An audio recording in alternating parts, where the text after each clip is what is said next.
Justice Singhvi, Professor Baxi, my friend Salman, Siddharth Luthra, Vice Chancellor Tyagi, Mr. Manoj Sinha, Ms. Shruti Bedi, distinguished members of the legal fraternity, ladies and gentlemen. It is truly an honor to speak at the release of a fetch script in felicitation of a legend in legal academia, Professor Upendra Baxi. When I was a teenager, and my father and Professor Baxi, both with a strong Berkeley connection, met often and collaborated on diverse legal projects, especially in the field of clinical legal education, legal aid, poverty jurisprudence. I always thought to myself that Professor Baxi was born to be not only a professor, but to be professorial. Professorial, friends, in looks, in mannerisms, in style, in dress, so on and so forth. Even in those days, his lock of somewhat unruly hair, his archetypal pipe, which has been missing for some time, his slow and measured drawl, his muffler, were all reminiscent of the quintessential academic. Indeed, and this is true, for a while I strongly suspected that he was responsible for corrupting my father into pipe smoking. And so wonderful was the aroma of that rich brand of tobacco, and so hypnotic was the sight of filling up the pipe before the first puff, more a bigger catharsis than a Japanese tea ceremony, that by association he almost corrupted me into starting pipe smoking. Sadly, my sister's opposition weaned my father away from the pipe. Otherwise, I would also have had an additional qualification to professorship, in addition to my premature baldness. Friends, things turned full circle when he delivered one of the Dr. L.M. Singhvi memorial lectures, the latest one of which was delivered by Justice Nariman in November last year.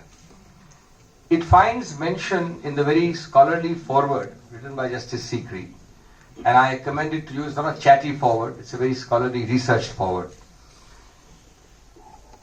In that L.M. Singhvi lecture, the eternal wordsmith and lexicographic inventor that Upendra Baxi is, he propounded his alliterative trilogy of legisprudence, jurisprudence and demosprudence. And Justice Singhvi deals with it. One cannot characterize Upendra Baxi into a liberal or a leftist straitjacket, though he is certainly some of both. But in that lecture, in memory of my father and his friend, he exquisitely developed the art and science of giving social meaning to words in the process of imparting legal meaning to them. In essence, he said, it's a very nice concept, I thought. In essence, he said that demosprudence involves justices becoming partners in making and reshaping public policy, and should not be seen as operating in insular silos amidst the chaos and cacophony of a vibrant democracy. This is, of course, only a thumbnail sketch of Professor Baxi's ceaselessly wandering mind, his bursting creativity, his fertile imagination, his facility with words, and his lack of hesitation to wander into untrodden paths. It has made him what he is today, India's iconic legal academic, globally recognized and respected, and one of the best judges the Supreme Court never had. This last facet of one of the best judges the Supreme Court never had is brought out rather well in Lokendra Malik's well-researched article, which again is wrongly titled Appointment of Distinguished Jurists as Judges in the Supreme Court. This title is wrong because it should have read non-appointment of distinguished jurists. Or better still, disappointment of jurists in the Supreme Court. Apparently, friends, no distinguished jurists exist in India, since not one has been found, possibly not even searched for, in the last 75 odd years. Strangely, and I happen to move that way as the first speaker in Parliament, a similar clause using the phrase distinguished jurist finds place in the stillborn National Judicial Commission Act, which became an act by 99.99% voting in both houses. Though it should have been actually not there at all, since it has been purportedly deemed that no such person like a distinguished jurist exists in India.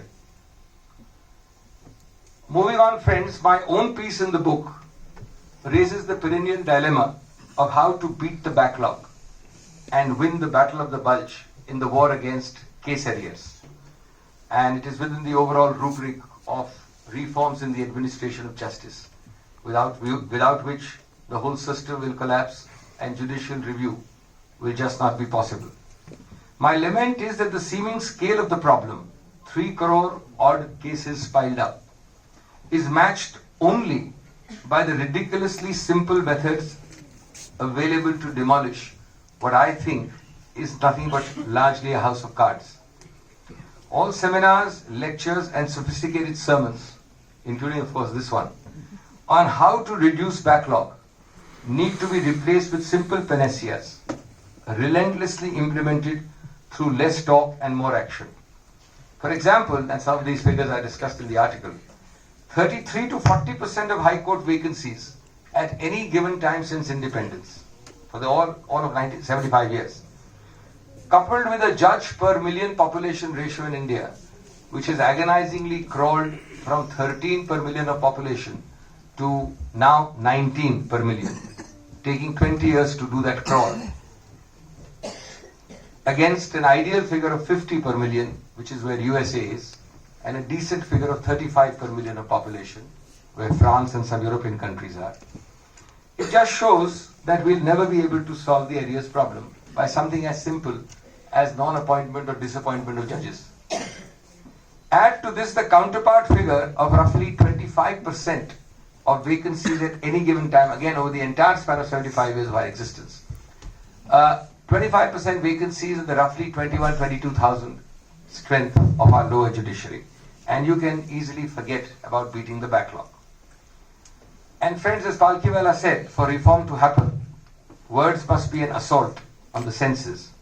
Well, if words have to be an assault on the senses, I have no hesitation in saying that a large part of this blame must lie in the politics of the judiciary. As Professor Baxi will recall, when Professor Griffiths used the phrase politics of the judiciary in the mid-60s in the UK, there was almost an outcry. It was considered sacrilegious to use the phrase politics of the judiciary. But rightly or wrongly, the politics of collegiums would make the politics of politicians blush.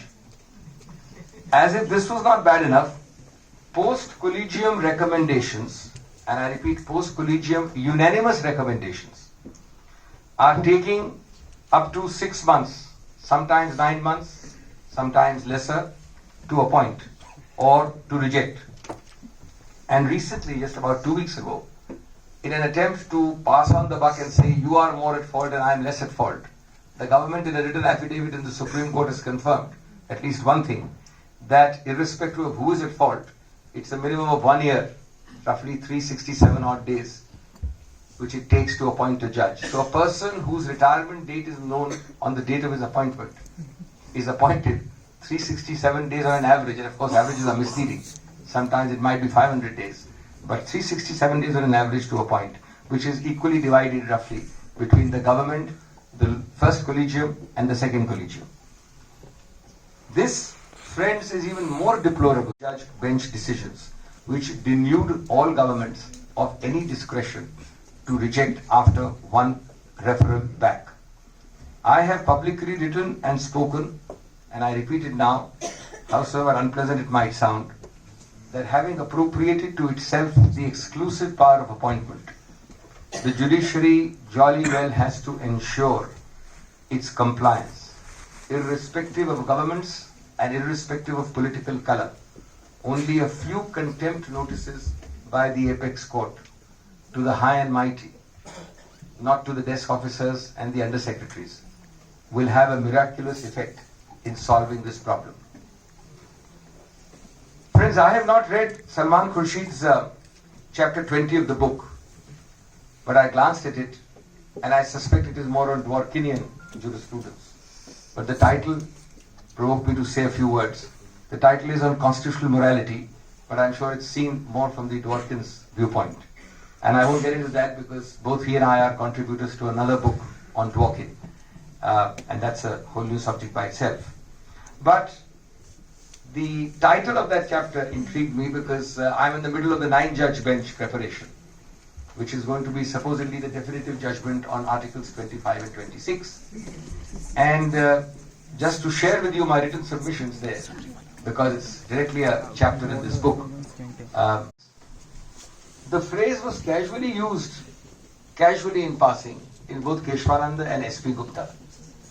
But thereafter, the first and the only time it has been applied to actually decide cases as a doctrine started from Manoj Narula, where it was coupled with words like good governance and constitutional trust.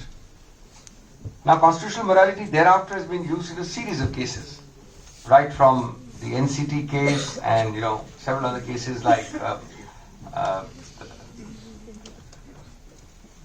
Sabarimala, Navdev Johar, the 377 homosexuality case, Joseph Shine, etc. But my researches showed two interesting things. All of them, it's been mainly used as a doctrine by two learned judges of the Supreme Court, one now retired, former Chief Justice Mishra and Justice Chandrachud. And all of them start by harkening back to a passage of Ambedkar in the Constituent Assembly, which in turn mentions Grote, the historian, the Greek historian. Now the interesting thing is that if you look carefully at Ambedkar, he is actually saying, look, the Constitution of India should not have nitty-gritty details. I wish I could avoid nitty-gritty details of the kind found in the 1935 Act. I don't want to put them in the Constitution of India, which is a hierarchically superior document. But I can't help it because I can't rely on the constitutional morality of future legislatures to be restrained and not to encroach upon judicial powers. So I'm forced to put nitty-gritty. So the phrase constitutional morality was used in that one-page extract, which all these 5 cases rely on, starting from Manoj Narula, was in the context of that the future legislatures may not have constitutional morality to exercise restraint qua the judiciary.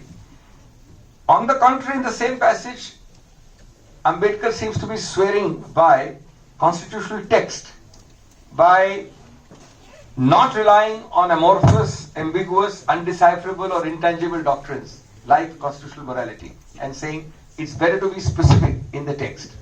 Now my purpose of this, as far as today's address is concerned, is that constitutional morality, if used in the way in which it has by the Supreme Court in these cases, and we hope and trust that the 9 judges will show some light on it and maybe accept one side of the submission, which is that there should be no such doctrine as constitutional morality in the way it has been used, because it is really down to a chancellor's foot. It is really down to the subjectivity of an individual judge as to how it has been applied. Friends, there are of course other innumerable issues in the diverse themes of this 20-chapter, 400-page book, brought out with great love and affection by a loving midwife for such projects, Upendra Baxi. He has brought it out in honor of his guru, the guru of many others, Professor Upendra Baxi. It is truly a labor of love, but more importantly, a permanently valuable addition to the jurisprudence, not only of judicial review, but of processes underlying it, powers and problems linked to it and arising from it, arising from the bewildering diversity of the themes captured here. It reminds us that while all gifts are imbued with love and gratitude, some are ephemeral, some are material, some are consumable, but the most valuable is certainly that which is at least semi-permanent on the sands of legal time and of the judicial journey, at least semi-permanent till such time as they are superseded by equally exciting new doctrines. Thank you very much.